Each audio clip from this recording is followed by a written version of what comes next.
வணக்க நேயர்களே, வாரம் ஒரு தகவல்ல இந்த வாரம் என்ன தகவல்னு பார்க்குறீங்களா?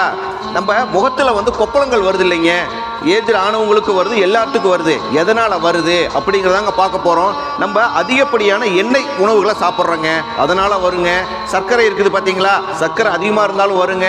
அடுத்தது ஜங்க் ஃபுட் இருக்குது பார்த்தீங்களா, இந்த ஃப்ரைட் ரைஸு, நூடுல்ஸு, குளிர்பானங்கள், சாக்லேட்டு, இது போல் நிறைய சாப்பிட்டோம் அப்படின்னா நமக்கு இந்த மாதிரி கொப்பளங்கள் வருங்க.